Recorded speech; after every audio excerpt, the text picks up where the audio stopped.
नमस्कार, 7 बजे के कोरोना बुलेटिन में आपका स्वागत है और मैं हूं आपके साथ गायत्री शर्मा। कोरोना वायरस की वजह से पूरी दुनिया में डीजल पेट्रोल की मांग में भारी कमी आई है, जिसकी वजह से इंटरनेशनल मार्केट में कच्चे तेल के दाम 21 साल के सबसे निचले स्तर तक जा पहुंचे हैं। अमेरिका में कच्चे तेल के दामों में सबसे रिकॉर्ड गिरावट दर्ज की गई है। यूएस बेंचमार्क में मई के लिए सप्लाई की जाने वाली तेल की कीमतें एक समय गिरकर $1.50 प्रति बैरल हो गई हैं और बाजार बंद होते होते कीमतें नेगेटिव में चली गईं। अमेरिका में कच्चे तेल के भाव एक कप कॉफी से भी सस्ते हो गए। इसके बाद अमेरिका के राष्ट्रपति ट्रंप को 75 मिलियन बैरल तेल खरीदने का ऐलान किया है। कई दशकों में यह पहली बार है जब अमेरिका में तेल के दाम इस स्तर तक पहुंचे हैं। और मैं हूं गायत्री शर्मा। विश्व स्वास्थ्य संगठन यानी WHO ने चेतावनी दी है कि कोरोना वायरस की वजह से दुनिया में अभी सबसे बुरा वक्त आना बाकी है। WHO की तरफ से चेतावनी ऐसे वक्त में दी गई है जबकि दुनिया के कई देश लॉकडाउन से लोगों को थोड़ी राहत देने जा रहे हैं। जिनेवा में एक कॉन्फ्रेंस में WHO के प्रमुख टेड्रोस अधानोम ने कहा कि दुनिया विश्वास करे कि अभी खतरा टला नहीं है, बल्कि सबसे बुरा वक्त आना बाकी है। WHO प्रमुख ने विश्व के देशों से इस महामारी से दुनिया को बचाने की अपील करते हुए कहा कि लॉकडाउन की इस जानलेवा बीमारी से बचने का सबसे बड़ा और कारगर तरीका है। Trust us, the worst is yet ahead of us. Let's prevent this tragedy. It's a virus that many people still don't understand. Many countries were very developed, putting the wrong conclusions because they didn't know it and got into trouble. Punjab के फिरोजपुर में दुकानों को बंद कराने पहुंची police को विरोध का सामना करना पड़ा। आरोप है कि लॉकडाउन के बावजूद इलाके में कुछ दुकानें खोली गई थीं, जिसकी शिकायत पर पुलिस वहां कार्रवाई के लिए पहुंची। लेकिन इससे पहले कि पुलिस अपनी बात रख पाती, वहां हंगामा शुरू हो गया। मारपीट की नौबत आ गई। एक आदमी ने तो डंडे से हमले की भी कोशिश की। हंगामा इतना बढ़ गया कि वहां चीख पुकार मचने लगी। एक पुलिस वाले को तो भीड़ से बचकर भागते हुए भी देखा गया। आरोप है कि खींचतान के बीच कुछ महिलाओं ने पुलिस वालों पर हमला भी किया। पुलिस वालों ने दुकान में घुसने की कोशिश की तो लोगों ने दुकान का शटर नीचे गिरा दिया। थोड़ी देर बाद आसपास के लोग भी वहां इकट्ठा हो गए। हालांकि पुलिस के जाने के बाद माहौल अपने आप शांत हो गया। वार्निंग देती है कि दोबारा जे किसी ने दुकान खोल के आपका सामान बाहर कट के या बेचने की कोशिश की थी विदाउट पास, तो इन्होंने खिलाफ कानूनी कार्रवाई की थी। FDI के मामले पर केंद्र सरकार के लिए गए फैसले को नीति आयोग के CEO अमिताभ कांत ने सही ठहराया है। चीन ने हाल ही में FDI के नियमों में बदलाव का विरोध किया था, लेकिन अमिताभ कांत के मुताबिक अगर चीन भारत की धरती से निर्यात करता है तो उसका स्वागत किया जाएगा। सरकार के फैसले का बचाव करते हुए अमिताभ कांत ने कहा कि FDI पर लिए गए फैसले का मतलब ये नहीं है कि भारत पूरी तरह से विदेशी निवेश को रोक रहा है। We greatly welcome China's investment. Nowhere have we said that we are going to constrain China's investment. They have been a big player in India's startup story. They have greatly invested into India. We welcome them. It's just that we are saying that because of very distressed valuation at this particular point of time, some investments from neighboring countries need to go through a government approval route. America में corona virus की वजह से बाहर निकलने पर लगी रोक के खिलाफ वहां प्रदर्शन शुरू हो गए। कोरोना की वजह से पूरी दुनिया में सबसे खराब हालत अमेरिका की ही। लेकिन इसके बावजूद लॉकडाउन बढ़ाए जाने पर वहां के लोग भड़क गए और प्रदर्शन शुरू कर दिया। टेक्सास में भी बड़ी तादाद में लोग सड़कों पर उतर आए। पोस्टरों और बैनरों के साथ प्रदर्शन कर रहे लोगों ने सरकार पर उनकी आजादी छीनने का आरोप लगाया। ओहायो में भी लोग सड़कों पर उतरे और लॉकडाउन के खिलाफ प्रदर्शन किया। प्रदर्शन कर रहे लोगों ने ठप पड़े शहरों को दोबारा खोलने की मांग की।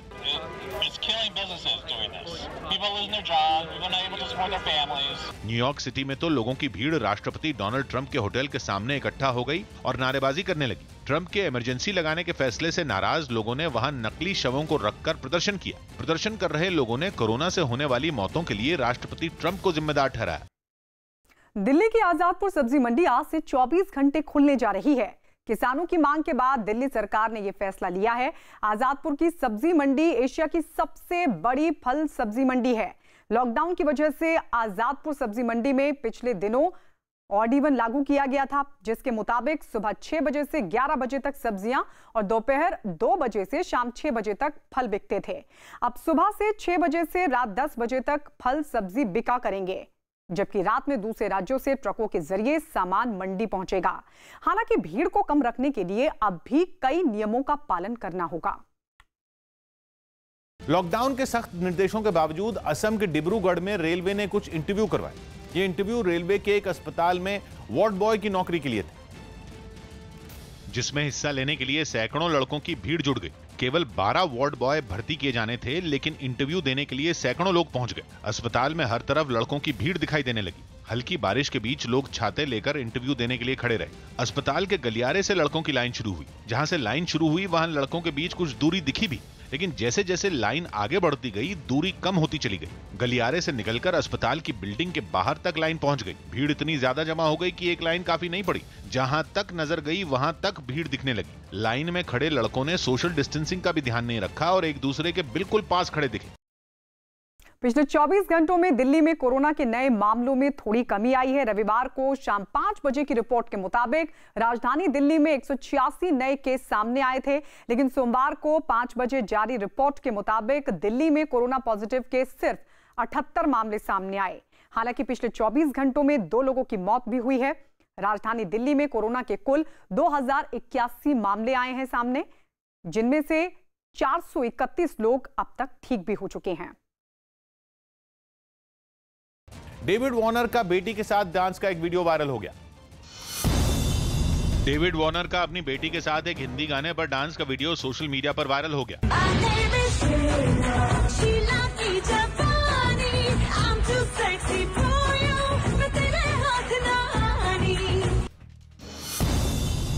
कानपुर पुलिस ने तबलीगी जमात के कार्यक्रम में शामिल हुए लोगों की जानकारी देने वालों को 10,000 रुपए का इनाम देने का ऐलान किया। जनता के लोगों से अपील कर रहे हैं कि ऐसे लोगों के बारे में यदि उनको कोई जानकारी हो तो पुलिस को सूचना दें और उनको 10,000 रुपए का इसमें पुरस्कार भी दिया जाएगा। दिल्ली के द्वारका में केंद्रीय मंत्री जी किशन रेड्डी ने गरीब और जरूरतमंद लोगों को खाना बांटा। साथ ही ऐसे कामों में जुटी पुलिस और दूसरी संस्थाओं की तारीफ की। मैं भारत सरकार की ओर से दिल्ली पुलिस जो भी अच्छे काम करे उनको मैं अभिनंदन करना चाहता हूँ। दिल्ली के LNJP अस्पताल में भर्ती एक कोरोना वायरस पॉजिटिव मरीज के परिवार ने इलाज में लापरवाही का आरोप लगाया। जहांगीरपुरी के रहने वाले इस परिवार ने यह भी आरोप लगाया कि मरीज को समय पर खाना नहीं दिया गया। फिलहाल आम आदमी पार्टी के विधायक दिलीप पांडे ने इन आरोपों पर जांच का भरोसा दिया है। एडमिशन के बाद अगले दिन तक 12 बजे तक उन्हें कोई खाना पानी कुछ भी नहीं दिया गया। जावेद अख्तर ने कोरोना वायरस की वजह से रमजान में लोगों से मस्जिदों के बजाय घरों पर ही नमाज पढ़ने की अपील की। साथ ही उन्होंने इस बीमारी से लड़ाई में जुटे डॉक्टरों और पुलिस वालों से मारपीट के मामलों को गलत बताया। जावेद अख्तर ने लोगों से कोरोना वायरस की जांच करवाने की अपील की। इसके अलावा देशवासियों से अफवाहों पर ध्यान न देते हुए एकजुट रहने को कहा। मैं बाकी अपने सारे देशवासियों से कहूँगा कि एक दूसरे पर भरोसा कीजिए, एक दूसरे पर यकीन रखिए, एकता रखिए, नफरत से काम मत लीजिए। कोरोना के कुछ मरीजों में बीमारी के लक्षण नहीं मिलने से सरकार की मुश्किलें बढ़ गई। जानकारी के मुताबिक देश में कोरोना के कुछ ऐसे मरीज भी सामने आए जिनमें जांच के दौरान कोरोना के लक्षण नहीं मिले। 10 राज्यों में 2/3 कोरोना मरीजों में इस बीमारी के लक्षण नहीं पाए गए। बिना लक्षण वाले सबसे ज्यादा कोरोना मरीज महाराष्ट्र, उत्तर प्रदेश और असम में मिले। ऐसे मरीज राजधानी दिल्ली में भी मिले, जिसका जिक्र सीएम अरविंद केजरीवाल ने एक दिन पहले अपनी प्रेस कॉन्फ्रेंस में किया था। बेंगलुरु के बडरायनपुरा इलाके में स्वास्थ्य कर्मियों पर हमले की घटना के बाद 59 लोगों को गिरफ्तार कर लिया गया। एक दिन पहले कोरोना के संदिग्ध मरीजों को क्वारंटीन करने गई स्वास्थ्य विभाग और पुलिस की टीम पर लोगों की भीड़ ने हमला कर दिया था, जिसका एक वीडियो भी सामने आया जिसमें लोगों की भीड़ स्वास्थ्य विभाग और पुलिस वालों के लिए बनाए गए टेंट में तोड़फोड़ करती दिखाई दी। कुछ लोग टेंट में रखी टेबल को पलटते दिखे तो कुछ लोग वहां रखी कुर्सियों को तोड़ते नजर आए। बवाल कर रहे लोगों ने लाठियों की मदद से टेंट में लगी लाइटों को भी तोड़ दिया। इस बीच वहां मौजूद कुछ लोग तोड़फोड़ कर रहे लोगों को रोकने की कोशिश करते दिखे, लेकिन तमाम कोशिश के बाद भी लोग नहीं माने। थोड़ी देर बाद बवाल कर रहे लोगों ने पूरे टेंट को ही गिरा दिया। इतना सब कुछ होने के बाद भी बवाल खत्म नहीं हुआ। घटना से जुड़े कुछ दूसरे वीडियो भी सामने आए जिनमें सड़कों पर लोग हंगामा करते दिखाई दिए। स्वास्थ्य कर्मियों और पुलिस वालों पर हमले की इस घटना के बाद पूरे प्रशासन में हड़कंप मच गया। हालांकि बाद में पुलिस के अधिकारियों ने हालात पर काबू पा लिया और तनाव को देखते हुए पूरे इलाके में भारी पुलिस बल तैनात कर दिया गया ताकि किसी भी तरह के हालात से निपटा जा सके। इस घटना के बाद प्रदेश के गृह मंत्री बसवराज बोम्मई ने इलाके का दौरा किया और पुलिस अधिकारियों को आरोपियों के खिलाफ कड़ी कार्रवाई के निर्देश दिए। कोरोना वायरस न फैले इसके लिए गृह मंत्री ने मुंह पर मास्क लगा रखा था। पुलिस के अधिकारी भी मास्क पहने और सोशल डिस्टेंसिंग का पालन करते दिखाई दिए। इस घटना के बाद प्रदेश के मुख्यमंत्री बीएस येडियुरप्पा ने भी हमला करने वालों पर सख्त कार्रवाई का आदेश दिया। मुंबई के धारावी में कोरोना के 30 नए मरीज सामने आए हैं। इसके साथ ही वहां कोरोना मरीजों की संख्या बढ़कर 168 हो चुकी है। धारावी में लोगों की जांच के लिए डॉक्टरों की टीम बनाई गई थी जो घर घर जाकर जांच कर रही है और हर रोज वहां मरीजों की तादाद में इजाफा हो रहा है। महाराष्ट्र के पालघर में हुई भीड़ की हिंसा के मामले में पुलिस ने 110 लोगों को गिरफ्तार किया, जिनमें 9 नाबालिग भी शामिल। साथ ही महाराष्ट्र सरकार ने इस मामले की जांच के लिए एक कमेटी का गठन भी कर दिया। और पालघर में जिस जगह 2 साधुओं समेत 3 लोगों की पीट कर हत्या की गई थी, वहां भारी पुलिस बल को उतारा गया। ये घटना पालघर के गढ़चिंचले गांव के पास हुई थी, जहां सड़कों पर कई पत्थर बिखरे नजर आए। पकड़े गए 110 आरोपियों के अलावा बाकी आरोपियों को ढूंढने के लिए पुलिस ने इलाके में तलाशी अभियान भी चलाया। यही पत्थर से पहला जो हादसा हुआ था, यही पत्थर से यही रोड पे उन लोगों की पिटाई चालू थी। 16 अप्रैल को हुई इस घटना के कुछ और वीडियो भी सामने आए। इनमें एक वीडियो में भारी भीड़ 3 लोगों को डंडों से पीटती नजर आई। बताया गया कि भीड़ की हिंसा बच्चा चोरी के शक में भड़की थी और 2 साधुओं समेत 3 लोगों की पीट कर हत्या कर दी गई थी। ये केस जो है ये सीआईडी को दे दिया गया है। महाराष्ट्र के सीएम उद्धव ठाकरे ने भी इस घटना को गंभीरता से लिया और आरोपियों पर कड़ी कार्रवाई का भरोसा दिया। सिर्फ गलतफहमी जो हुई इस कारण इनकी हत्या हुई, लेकिन इसके बावजूद हम किसी को भी छोड़ने वाले नहीं। जबलपुर में एक किसान की मौत के मामले में एक सब इंस्पेक्टर समेत 5 पुलिस वालों को सस्पेंड कर दिया गया। सस्पेंड किए गए पुलिस वालों पर आरोप है कि उन्होंने लॉकडाउन तोड़ने के आरोप में एक किसान की बुरी तरह पिटाई की थी। पिटाई से जख्मी किसान ने इलाज के दौरान अस्पताल में दम तोड़ दिया। बताया जा रहा है कि किसान ने अपना आखिरी बयान मोबाइल फोन में रिकॉर्ड किया था और इस बयान में किसान ने कुछ पुलिस वालों का नाम लेकर ज्यादती करने का आरोप लगाया है। कहा जा रहा है कि इसी बयान के आधार पर पुलिस ने फौरी कार्रवाई की है। पुलिस इस मामले की जांच भी करवा रही है। बांग्लादेश के ब्राह्मणबड़िया गांव में नियमों को तोड़कर करीब 10,000 लोग एक मुस्लिम धर्मगुरु के जनाजे में शामिल होने के लिए इकट्ठा हो गए। लॉकडाउन के नियमों के मुताबिक बांग्लादेश में एक वक्त में 5 से ज्यादा लोगों के इकट्ठा होने पर रोक है, लेकिन वहां सैकड़ों की तादाद में लोग एक जनाजे में शामिल होने के लिए पहुंच गए। भीड़ में शामिल लोगों ने सोशल डिस्टेंसिंग के जरूरी नियमों की भी धज्जियां उड़ा दी। बताया गया कि जनाजे में शामिल होने के लिए वहां करीब 10,000 लोगों की भीड़ इकट्ठा हो गई। हालात ऐसे हो गए कि वहां लोगों के पैर रखने की भी जगह नहीं बची। कुछ देर बाद लोगों ने एक साथ खड़े होकर नमाज भी पढ़ी। हालांकि हजारों लोगों की भीड़ जुटने पर मदरसे ने अपना पल्ला झाड़ लिया।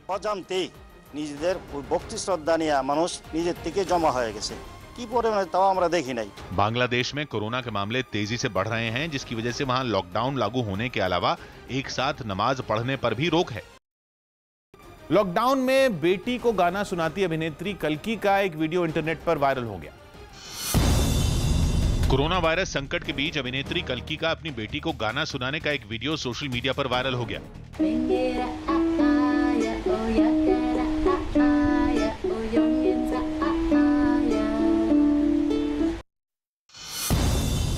लॉकडाउन के बावजूद जम्मू एंड कश्मीर बैंक की बडगाम समेत कई शाखाओं के बाहर फिर लोगों की भीड़ नजर आई। यूपी के सीएम योगी आदित्यनाथ प्रदेश में कोरोना वायरस संकट की वजह से अपने पिता के अंतिम संस्कार के लिए उत्तराखंड के पौड़ी गढ़वाल नहीं जाएंगे। साथ ही उन्होंने अपने पिता के अंतिम संस्कार में कम लोगों के शामिल होने की अपील की और जो लोग अंतिम संस्कार में शामिल होंगे उनसे भी जरूरी दूरी का ध्यान रखने को कहा गया। प्रधानमंत्री नरेंद्र मोदी ने मालदीव के राष्ट्रपति से बात की और कोरोना वायरस के खिलाफ लड़ाई में पूरी मदद का भरोसा दिया। राजस्थान के बारां में मामूली विवाद में 2 परिवारों के बीच हुई मारपीट में 3 लोग घायल हो गए। कोरोना वायरस की वजह से पूरी दुनिया में डीजल पेट्रोल की मांग में भारी कमी आई है। जिसकी वजह से इंटरनेशनल मार्केट में कच्चे तेल के दाम 21 साल के सबसे निचले स्तर तक जा पहुंचे हैं। अमेरिका में कच्चे तेल के दामों में सबसे रिकॉर्ड गिरावट दर्ज की गई है। यूएस बेंचमार्क में मई के लिए सप्लाई की जाने वाली तेल की कीमतें एक समय गिरकर $1.50 प्रति बैरल हो गई और बाजार बंद होते होते कीमतें नेगेटिव में चली गईं। अमेरिका में कच्चे तेल के भाव एक कप कॉफी से भी सस्ते हो गए हैं। इसके बाद अमेरिका के राष्ट्रपति ट्रंप ने 75 मिलियन बैरल तेल खरीदने का ऐलान किया है। कई दशकों में पहली बार है जब अमेरिका में तेल के दाम इतने निचले स्तर पर पहुंचे हैं।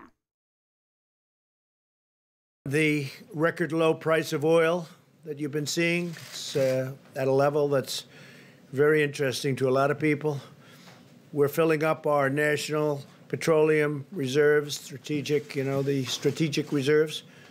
And we're looking to put as much as 75 million barrels into the reserves themselves. That would top it out.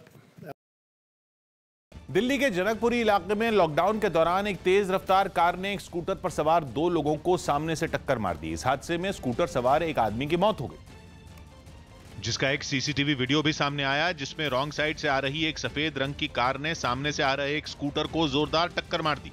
Scooter पर 2 लोग सवार थे। टक्कर इतनी जबरदस्त थी कि स्कूटर के परखचे उड़ गए, जबकि कार बेकाबू होकर सड़क के किनारे खड़ी एक लाल रंग की दूसरी कार से टकरा गई और थोड़ी दूर आगे जाने के बाद रुक गई। स्कूटर के साथ हुई टक्कर की वजह से कार का अगला हिस्सा बुरी तरह से टूट गया। इस हादसे से पहले सड़क से कई गाड़ियां गुजरती दिखाई दी। जिस स्कूटर की कार से टक्कर हुई उसके पीछे एक बाइक सवार तेजी से गुजरता दिखा। कोरोना के फैले संक्रमण को देखते हुए महाराष्ट्र सरकार ने 75,000 लोगों का रैपिड टेस्ट कराने का फैसला किया है। महाराष्ट्र के स्वास्थ्य मंत्री के मुताबिक राज्य में अब तक 76,000 लोगों के कोरोना टेस्ट कराए जा चुके हैं। महाराष्ट्र के स्वास्थ्य मंत्री ने लोगों से अपील की है कि अगर उन्हें जरा भी कोरोना के लक्षण महसूस हो तो तुरंत जांच कराएं।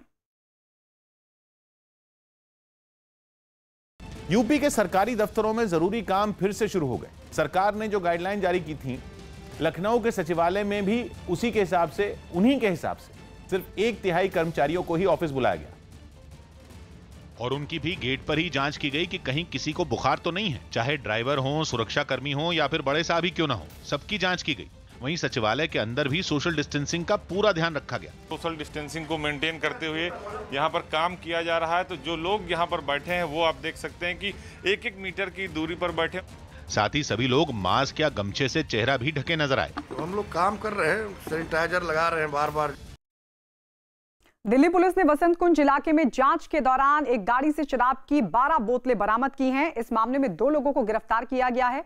अभी तक की मिली जानकारी के मुताबिक पकड़े गए दोनों लोगों में एक यूथ कांग्रेस का राष्ट्रीय पदाधिकारी है, जबकि दूसरा उसका स्टाफ है।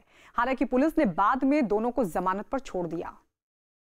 अहमदाबाद में कोरोना के कुछ मरीजों ने एक सरकारी अस्पताल पर इलाज में लापरवाही का आरोप लगाया। इन लोगों ने बताया कि वहां कोरोना मरीजों के लिए 1200 बेड होने के बावजूद उनके इलाज में देरी की गई और उन्हें अस्पताल में भर्ती करने के बजाय कई घंटों तक बाहर खड़ा कर दिया गया। इन मरीजों ने अस्पताल प्रबंधन पर आरोप लगाते हुए एक वीडियो भी रिकॉर्ड किया, जिसमें ये सभी मुंह को मास्क से ढके अस्पताल के बाहर खड़े नजर आए और परेशान होते दिखाई दिए। 25 लोग पॉजिटिव डिटेक्ट हुए। यहाँ हम 3 बजे से सिविल हॉस्पिटल के नीचे है, कोई रेस्पॉन्स नहीं मिल रहा है। इन मरीजों में महिलाओं से लेकर बुजुर्ग भी दिखे। अस्पताल के बाहर खड़े इन लोगों ने अस्पताल में कोरोना मरीजों के लिए किए गए इंतजाम पर भी सवाल उठाए। केस निकालने वाला सिर्फ एक ही बंदा है, वो भी इतनी बदतमीजी से बात करता है सबसे, वो बोलता है कि लाइन में खड़े रहो। हालांकि बाद में इन मरीजों को अस्पताल के एक वार्ड में भर्ती कर लिया गया। इस बीच कांग्रेस प्रदेश अध्यक्ष अमित चावड़ा ने वायरल हो रहे इस वीडियो को ट्वीट कर कोरोना मरीजों के इलाज में हुई लापरवाही पर गुजरात सरकार को घेर लिया। आंध्र प्रदेश के गुंटूर में 35 साल के एक आदमी की मौत से नाराज लोगों ने पुलिस के खिलाफ प्रदर्शन करते हुए थाने का घेराव किया। थाने के बाद लोगों की भारी भीड़ दिखाई दी थाने के बाहर, लेकिन भीड़ में शामिल लोग सोशल डिस्टेंसिंग का पालन करते नहीं दिखे। हालांकि ज्यादातर लोगों ने कोरोना वायरस से बचने के लिए मास्क पहना हुआ था। घर वालों ने पुलिस पर आदमी को पीट कर मारने का आरोप लगाया, लेकिन पुलिस ने घर वालों के आरोपों को सिरे से खारिज कर दिया। पुलिस का कहना है कि लॉकडाउन के दौरान घर से बाहर निकलने की वजह से उससे पूछताछ की जा रही थी और इसी दौरान वो गिर गया, जिसके बाद उसे अस्पताल ले जाया गया, जहां उसकी मौत हो गई। इस घटना के बाद एक सब इंस्पेक्टर को सस्पेंड कर दिया गया। मिस्र में गीजा के ऐतिहासिक पिरामिडों में लेजर लाइट शो के जरिए कोरोना वायरस से लड़ने का संदेश दिया गया। वर्ल्ड हेरिटेज डे के मौके पर वहां एक कार्यक्रम का आयोजन किया गया था। जिसमें गीजा के ऐतिहासिक पिरामिडों पर लेजर लाइट के जरिए कई तरह के संदेश दिए गए। नीली रोशनी से नहाए पिरामिडों में लेजर लाइट के जरिए घरों में ही रहने की अपील की गई। पिरामिडों के ठीक सामने एक बड़ी स्क्रीन भी लगाई गई, जिसमें अरब देशों के कई गायकों और कलाकारों ने वीडियो कॉन्फ्रेंसिंग के जरिए अपने कार्यक्रम पेश किए। उन्होंने भी लोगों से घरों में रहने और महामारी का एकजुट होकर सामना करने की अपील की। Shared cultures, shared heritage and shared responsibility. मिस्र में 3000 से ज्यादा लोग कोरोना पॉजिटिव पाए गए हैं। हालात और न बिगड़े, इसके लिए वहां पिरामिड समेत कई दूसरी जगहें पूरी तरह बंद कर दी गई हैं। कांग्रेस पार्टी का नया दफ्तर बनकर तैयार है, लेकिन दफ्तर का उद्घाटन नहीं हो पा रहा है। पहले दिल्ली में प्रदूषण के कारण निर्माण के काम पर लगी रोक की वजह से देरी हुई और अब कोरोना वायरस की वजह से लगी पाबंदियों के चलते नए दफ्तर का उद्घाटन नहीं हो पा रहा है। अहम बात यह भी है कि पार्टी ने दफ्तर का एक नया गेट बनाया है। यह गेट इसलिए बनाया गया है ताकि कांग्रेस पार्टी के नए दफ्तर का पता यानी एड्रेस बदला जा सके। जिस सड़क पर पार्टी का दफ्तर है वो दीनदयाल उपाध्याय मार्ग है और पार्टी ये नहीं चाहती कि उसके दफ्तर के पते में दीनदयाल उपाध्याय का नाम लिखना पड़े। इसलिए पार्टी के नए दफ्तर का नया गेट पीछे वाली रोड पर बनाया गया है। लॉकडाउन में सचिन तेंदुलकर ने खुद अपने बाल काटे, जिसकी तस्वीर सोशल मीडिया पर डाल दी। सचिन तेंदुलकर ने लॉकडाउन में खुद अपने बाल काटने की तस्वीर सोशल मीडिया पर शेयर की, जो वायरल हो गई। पटना के दानापुर में पुलिस ने गरीबों और फंसे हुए लोगों के लिए खाने का इंतजाम किया। लोगों को खाना खिलाने के दौरान एक दूसरे से जरूरी दूरी बनाए रखने का भी ध्यान रखा गया। हरियाणा के रोहतक की एक अनाज मंडी में आग लग गई। इस आग की वजह से एक दुकान में लाखों का नुकसान हो गया। जम्मू कश्मीर के राजौरी में सेना ने पाकिस्तान की तरफ से दागे गए एक बम को नाकाम कर दिया।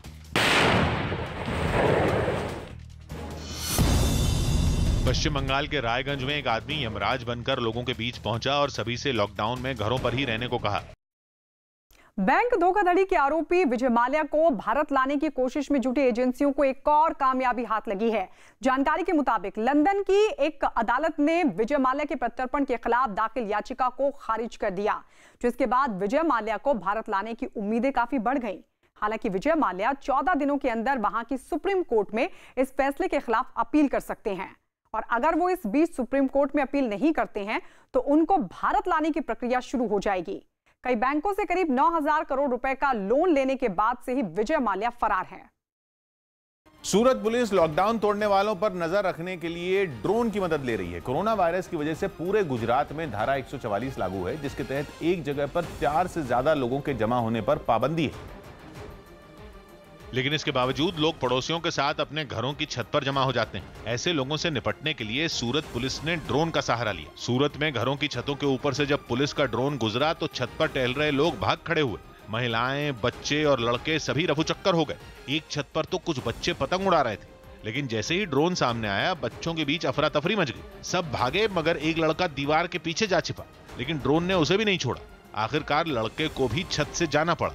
बगल वाली छत के बच्चे भी ड्रोन को देखते ही भागते नजर आए। इसी तरह एक और छत पर कुछ महिलाएं और बच्चे एक दूसरे के बेहद करीब बैठे दिखे। ड्रोन उनकी छत के पास रुका तो वो भी भाग गए। सूरत पुलिस ड्रोन की मदद से अब तक लापरवाही के ऐसे 16 मामले दर्ज कर चुकी है। हिमाचल प्रदेश के धर्मशाला में ट्रैफिक पुलिस और सफाई कर्मियों पर फूल बरसाकर उनको धन्यवाद दिया गया। कुछ लोग फूल लेकर सड़क पर पहुंचे और काम में जुटे सफाई कर्मियों पर फूल बरसाते दिखे। इसके बाद ड्यूटी पर तैनात ट्रैफिक पुलिस कर्मियों पर भी फूल बरसाए गए। लॉकडाउन में काम कर रही पुलिस और सफाई कर्मियों का हौसला बढ़ाने के लिए ये तरीका अपनाया गया।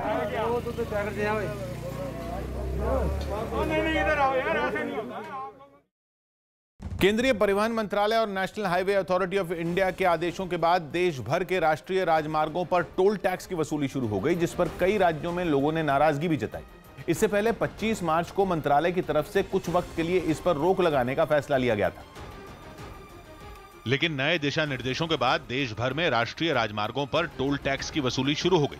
आज से देश भर में जितने भी राष्ट्रीय राजमार्ग के टोल टैक्स हैं वो शुरू हो गए हैं। यहाँ पर आप देख सकते हैं टोल कर्मी यहाँ पर मौजूद हैं, गाड़ियां यहाँ पर लगी हुई हैं जो टोल दे रही हैं, टोल कर्मी टोल वसूल रहे हैं। हरियाणा के मानेसर में दिल्ली जयपुर नेशनल हाईवे पर मौजूद टोल बूथ पर गाड़ियों और ट्रकों की लंबी कतार दिखी।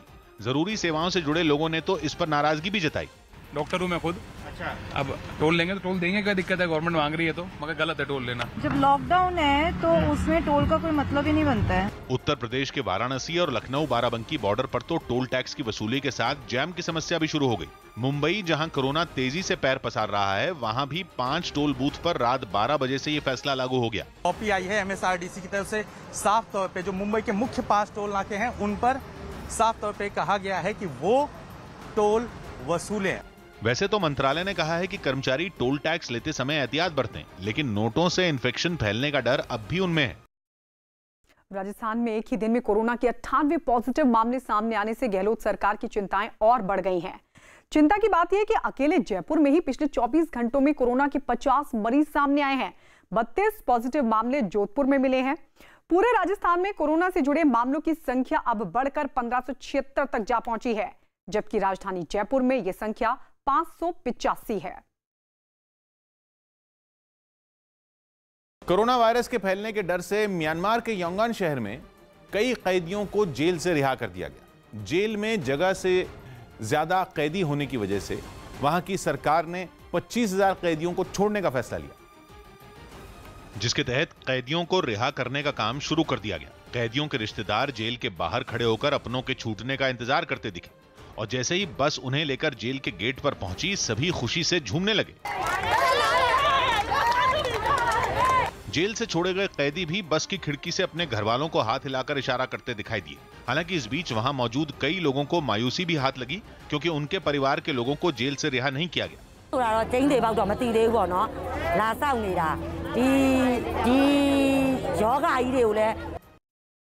जो लोग कोरोना वायरस को हरा चुके हैं, उनके खून में मौजूद प्लाज्मा इस बीमारी के गंभीर रोगियों की जान बचा सकता है। इसलिए बीएमसी ने कोरोना से ठीक हो चुके लोगों से रक्तदान करने की अपील की। जो लोग कोरोना की चपेट में आकर ठीक हो चुके हैं, उनके खून में एंटीबॉडीज यानी कि कोरोना वायरस को खत्म करने की ताकत है और उनका खून कोरोना के गंभीर मरीजों को भी वायरस से लड़ने में मदद कर सकता है, जिसके लिए मुंबई के कस्तूरबा अस्पताल में प्लाज्मा थेरेपी की शुरुआत की गई है। यानी वहां कोरोना से ठीक हो चुके लोगों के खून से प्लाज्मा निकालकर उसे गंभीर रोगियों को चढ़ाया जा रहा है। डॉक्टरों के मुताबिक कोरोना पॉजिटिव पाए गए जिन लोगों को 14 दिन के क्वारंटीन के बाद नेगेटिव घोषित किया जा चुका है, वो लोग प्लाज्मा थेरेपी के लिए अपना खून दे सकते हैं। बीएमसी के ट्वीट के बाद अभिनेता अजय देवगन, ऋतिक रोशन और वरुण धवन ने भी कोरोना को हरा चुके लोगों से ब्लड डोनेट करने की अपील की। कई फिल्मी सितारों ने कोरोना से जंग जीत चुके लोगों से रक्तदान करने की अपील की। ऋतिक रोशन और अजय देवगन ने कोरोना वायरस को मात दे चुके लोगों से रक्तदान करने की अपील की। ऐसे लोगों के खून का इस्तेमाल प्लाज्मा थेरेपी के जरिए दूसरे कोरोना मरीजों को ठीक करने में किया जाता है। दिल्ली में संसद भवन की सुरक्षा में तैनात सीआरपीएफ के जवानों ने रक्तदान किया। एम्स अस्पताल ने कोरोना वायरस से लड़ाई के लिए खून देने की अपील की थी। यूपी के सीएम योगी आदित्यनाथ के पिता आनंद सिंह बिष्ट का 89 साल की उम्र में दिल्ली के एम्स में निधन हो गया। वो लंबे वक्त से बीमार चल रहे थे। योगी आदित्यनाथ को जिस वक्त अपने पिता के निधन की खबर मिली, उस वक्त वो लखनऊ में कोरोना वायरस के खतरे पर अधिकारियों के साथ एक बैठक कर रहे थे। ये खबर मिलने के बाद वो थोड़ा भावुक जरूर हुए, लेकिन उन्होंने बैठक जारी रखी। दिल्ली के पास नोएडा में अस्पताल में भर्ती एक गर्भवती महिला की मदद के लिए कई पुलिस वालों ने रक्तदान किया। महिला को डिलीवरी के वक्त खून की जरूरत थी, लेकिन लॉकडाउन की वजह से पहले इसमें मुश्किल आ रही थी।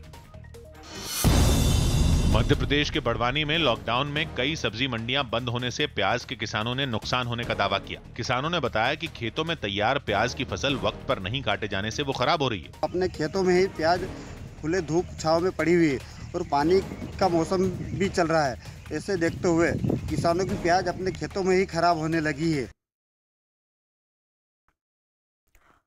और इस बीच आपको बता दें, राष्ट्रपति भवन में काम करने वाले एक सफाई कर्मी के परिवार में एक सदस्य कोरोना पॉजिटिव मिला है। हालांकि परिवार के बाकी सभी सदस्यों की रिपोर्ट फिलहाल नेगेटिव आई है। परिवार के सभी सदस्यों को आइसोलेशन में भेज दिया गया है। इसके अलावा राष्ट्रपति भवन परिसर में रहने वाले 125 परिवारों को भी क्वारंटीन किया गया है।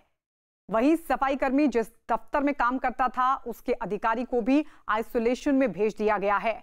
तो राष्ट्रपति भवन में कोरोना की दस्तक, सफाई कर्मी के परिवार में एक सदस्य को कोरोना हुआ है। हालांकि जो बाकी सदस्य हैं, उनकी रिपोर्ट नेगेटिव आई है।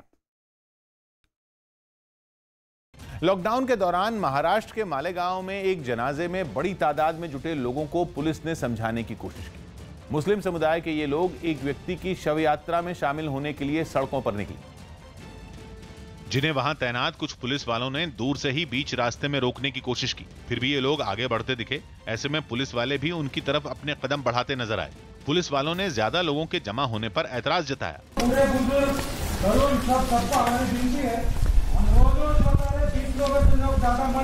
जैसे ही पुलिस वाले इन लोगों के करीब पहुंचे, वैसे ही जनाजे में शामिल बच्चों ने इधर उधर दौड़ना शुरू कर दिया और वो एक गली के रास्ते वहां से भाग निकले। हालांकि पुलिस के लगातार अपील करने के बाद जो जहां था वो वहीं रुक गया। ऐसे में एक पुलिस वाले ने हाथ जोड़कर सभी को ये समझाने की कोशिश की कि एक बार में ज्यादा लोगों का इकट्ठा होना कोरोना को फैला सकता है। क्यों निकल रहे थे लोग? सिर्फ घर के 20 लोग निकलना है। मेरे हाथ जोड़ के विनती आपको, बाबा से हाथ जोड़ के विनती। पुलिस वालों के काफी समझाने के बाद कुछ लोग शव लेकर आगे बढ़ गए तो कुछ वहीं से लौट गए। कोरोना के हालात जानने के लिए केंद्र की 2 टीमें बंगाल भेजने पर सियासी पारा चढ़ गया। इस मुद्दे पर केंद्र और ममता सरकार आमने सामने आ गए। केंद्र सरकार ने पश्चिम बंगाल समेत कुछ राज्यों में टीम भेजने का फैसला किया था, जिसके बाद केंद्रीय टीम कोलकाता पहुंची और वहां के मुख्य सचिव से मिली। लेकिन ममता बनर्जी केंद्र सरकार के इस कदम पर भड़क गई और उन्होंने इस मुद्दे पर एक के बाद एक 2 ट्वीट किए, जिनमें उन्होंने प्रधानमंत्री और गृह मंत्री से इस फैसले की वजह पूछी। इतना ही नहीं, ममता ने केंद्रीय टीमों के बंगाल के कोरोना प्रभावित जिलों का दौरा करने पर ऐतराज भी जताया और इसकी अनुमति देने से इनकार कर दिया, जिसके बाद गृह मंत्रालय की तरफ से बयान जारी किया गया और यह साफ कर दिया गया कि केंद्र सरकार ने यह कदम नियमों के दायरे में रहकर उठाया है। सियासी तनातनी के बीच राज्य के मुख्य सचिव ने अपनी प्रेस कॉन्फ्रेंस में दावा किया कि बंगाल की सरकार कोरोना के खिलाफ जंग में कोई कमी नहीं छोड़ रही है और उन सभी इलाकों पर खास ध्यान दे रही है जहां कोरोना के मामले ज्यादा हैं।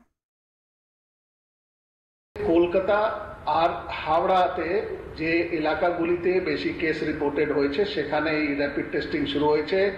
আগামীকাল থেকে এই এলাকাগুলি ছাড়াও লো ইনসিডেন্স ডিস্ট্রিক্ট, কতগুলো নর্থ বেঙ্গলের ডিস্ট্রিক্ট, কতগুলো সাউথ বেঙ্গলের ডিস্ট্রিক্ট, যেটা নিয়ে স্বাস্থ্য বিভাগ পরিকল্পনা গ্রহণ করছেন। इस बीच केंद्रीय मंत्री बाबुल सुप्रियो ने भी ममता बनर्जी पर निशाना साधा। बाबुल सुप्रियो ने कहा, अगर पश्चिम बंगाल सरकार कोरोना के खिलाफ ठीक से काम कर रही है तो उन्हें केंद्र से भेजी गई टीमों से डरना नहीं चाहिए। ममता बनर्जी को कोई भी क्लैरिफिकेशन देने की जरूरत नहीं है। वो बस अगर वो सब कुछ सही कर रही है, अगर मुख्यमंत्री होने के नाते अगर सारी चीज़ें ठीक कर रही है तो उनको सेंट्रल टीम से डरने की ज़रूरत क्या है। हम तो कहेंगे, जैसे हम देखिए इसको ममता बनर्जी खामोखा पॉलिटिकल बना रही है। केरल में जिस तरीके से काम किया है, हमने उनका सराहना की है। वहीं पश्चिम बंगाल के राज्यपाल जगदीप धनखड़ ने भी ममता बनर्जी को चिट्ठी लिखी है। इस चिट्ठी को राज्यपाल ने ट्विटर पर भी जारी किया और ममता बनर्जी को नसीहत देते हुए लिखा कि राज्य सरकार को राज्यपाल के साथ कोऑर्डिनेशन बढ़ाना चाहिए। ममता बनर्जी को संविधान को मानने की नसीहत देते हुए राज्यपाल धनखड़ ने साथ ही ये भी कहा कि कोरोना के खिलाफ लड़ाई में राजभवन को सही जानकारी नहीं दी जा रही है। राज्यपाल ने बंगाल में कोरोना टेस्ट किट की कमी के आरोपों को भी इस चिट्ठी में खारिज किया है। राजस्थान के चुरू में लॉकडाउन तोड़ने वालों के खिलाफ पुलिस ने कार्रवाई की। प्रदेश में कोरोना मरीजों के तेजी से बढ़ने के बाद पुलिस ने हर जिले में सख्ती और बढ़ा दी। लेकिन चुरू के रतनगढ़ इलाके में लॉकडाउन तोड़कर घरों से बाहर निकले लोगों के खिलाफ पुलिस ने कार्रवाई की। हालांकि जो लोग जरूरी सेवाओं से जुड़े थे, पुलिस ने ऐसे लोगों को पूछताछ के बाद जाने दिया, मगर कुछ लोगों ने बहाने बनाकर बचने की कोशिश की। ऐसे लोगों के खिलाफ पुलिस वाले सख्ती से पेश आए। एक इलाके में 4 पुलिस वाले एक मोटरसाइकिल सवार को घेर कर उससे पूछताछ करते नजर आए। तभी वहां मौजूद एक पुलिस वाले ने मोटरसाइकिल सवार को थप्पड़ मारने के लिए जैसे ही हाथ ऊपर उठाया, उसने बचने के लिए मोटरसाइकिल आगे बढ़ा दी। ये देख सामने खड़े पुलिस वाले ने मोटरसाइकिल सवार का रास्ता रोकने की कोशिश की, मगर जब वो कामयाब नहीं हुआ तो उसने मोटरसाइकिल सवार को पीछे से डंडा मारा। लॉकडाउन के दूसरे चरण में केंद्र सरकार के दफ्तरों में काम करने वाले कई अधिकारी और कर्मचारी काम पर लौट आए। इसके साथ ही दिल्ली में करीब महीने भर से बंद सरकारी दफ्तरों की रौनक लौटने लगी। और इसकी झलक दफ्तर खुलने का वक्त होने से पहले ही शास्त्री भवन के बाहर दिखने लगी। केंद्र सरकार के कई मंत्रालय हैं, लोग आते जाते हैं और आज तस्वीर यहाँ पर कुछ अलग सी है। शास्त्री भवन के बाहर अधिकारियों की गाड़ियों की लाइन लग गई। बिल्डिंग में घुसने से पहले तमाम गाड़ियों को सैनिटाइज किया गया और अंदर बैठे अधिकारी या कर्मचारियों को बुखार तो नहीं, इसे भी देखा गया। शास्त्री भवन के बाहर जो हो रहा था, संसद भवन के बाहर भी हूबहू वैसा ही होता नजर आया। जो लोग पैदल आ रहे हैं उनके लिए अलग रो बनाया गया और सबसे खास बात यह है कि सोशल डिस्टेंसिंग मेंटेन करने के लिए 6 फीट पर घेरा बनाया गया है। बीते करीब 1 महीने से परिवहन भवन की खाली पड़ी पार्किंग दिन चढ़ते चढ़ते गाड़ियों से भरी नजर आने लगी। उत्तर प्रदेश के मेरठ में लॉकडाउन के बीच टिकटॉक और वीगो जैसे ऐप पर वीडियो बनाने वाले काशिफ अली नाम के एक आरोपी को पुलिस ने गिरफ्तार कर लिया। आरोप है कि उसने सरकारी आदेशों और नियमों की अनदेखी की और लोगों को भी उकसाने का काम किया। लेकिन जब इसका वीडियो इंटरनेट पर वायरल हुआ तो पुलिस उसे गिरफ्तार करने पहुंच गई। एक आदमी विरोध में पुलिस की गाड़ी के आगे भी बैठ गया। उसका कहना था कि पुलिस काशिफ अली नाम के लड़के को बेवजह गिरफ्तार कर रही है। खुद काशिफ ने गिरफ्तारी से पहले अपने उस वीडियो पर सफाई दी जिस पर पुलिस ने उसके खिलाफ मामला दर्ज किया। धक्का कैसे दे सकते हैं? मैंने कौन सा यहाँ पे गलत काम किया? मैंने लोगों को जागरूक किया, मैं चलता रहा। हंगामा जरूर हुआ लेकिन पुलिस वीडियो बनाने वाले लड़के को गिरफ्तार कर उसे थाने ले गई। वो भी वहाँ पर अनेक लोगों के साथ बगैर मास्क बाकी चीज़ों के घूम रहा था और जब पुलिस टीम ने संबंधित उसकी मोबाइल चेक की तो उसमें कई सारी आपत्तिजनक चीज़ें भी प्राप्त हुई हैं, जिसके आधार पर उस व्यक्ति के खिलाफ भी अभियोग पंजीकृत किया गया है। इस मामले में पुलिस की कार्रवाई पर भी सवाल उठने शुरू हो गए क्योंकि जिस वायरल वीडियो की वजह से यह हंगामा खड़ा हुआ वो मेरठ के ही शकूरनगर इलाके का है, जो कुछ दिनों पहले ही बनाया गया था। इस वीडियो में आरोपी लॉकडाउन के बावजूद बाजार में इकट्ठा हुई भीड़ दिखा रहा था। ये मेरठ है साहब, यहाँ कोरोना से डर नहीं लगता। यहाँ पे सामान खरीदना है, सिर्फ बस खरीदना है, चाहे वो चूड़ी हो चाहे वो कपड़े हो, कोई टेंशन नहीं है भाई लोगों। वायरल वीडियो मेरठ के शकूरनगर का बताया जा रहा है जिसमें लोग सोशल डिस्टेंसिंग की अनदेखी करते हुए भी नजर आ रहे हैं। अस्सलाम वालेकुम यार, वो कौन कह रहा है मुर्गा चाहिए? अबे लॉकडाउन में मुर्गा भी मिलेगा हमारे यहाँ पे, टेंशन नहीं है, ये शकूरनगर है, ठीक है। इसके अलावा आरोपी का एक और वीडियो वायरल हो रहा है जिसमें उसने पुलिस पर गंभीर आरोप लगाए हैं। मैंने लोगों को जागरूक करने के लिए, लोगों को, पुलिस प्रशासन को जागरूक करने के लिए मैंने वो वीडियो बना के वायरल किया। इसका खामियाजा यह हुआ कि पुलिस प्रशासन मेरे ऊपर दबाव बना रहा है और मुझे गिरफ्तार करने की कोशिश कर रहा है। गुजरात के अरवली में एक अस्पताल से कोरोना के 2 मरीज भाग गए। इन 2 मरीजों के साथ अस्पताल से 4 कोरोना संदिग्ध भी फरार हो गए। बाद में कोरोना पॉजिटिव 2 मरीजों को तो पकड़ लिया गया जबकि बाकियों की तलाश की जा रही है। तो अस्पताल से 2 कोरोना मरीज भाग गए थे, हालांकि उनको पकड़ लिया गया, लेकिन बताया जा रहा है कि इस बीच 4 कोरोना संदिग्ध भी फरार हो गए जिनकी तलाश की जा रही है।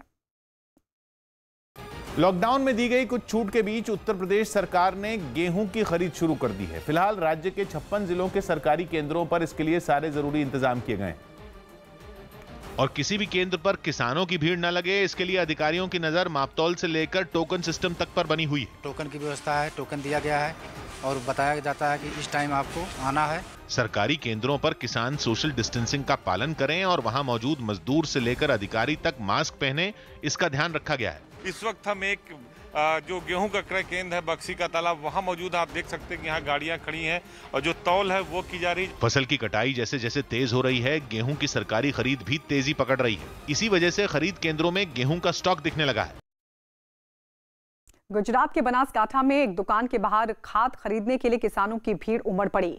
लॉकडाउन के दौरान किसानों को फसल बोने में दिक्कतों का सामना करना पड़ रहा है और ऐसे में बड़ी तादाद में किसान एक दुकान पर खाद खरीदने पहुंच गए। ये हालात तब दिखे जब दुकान खुली भी नहीं थी।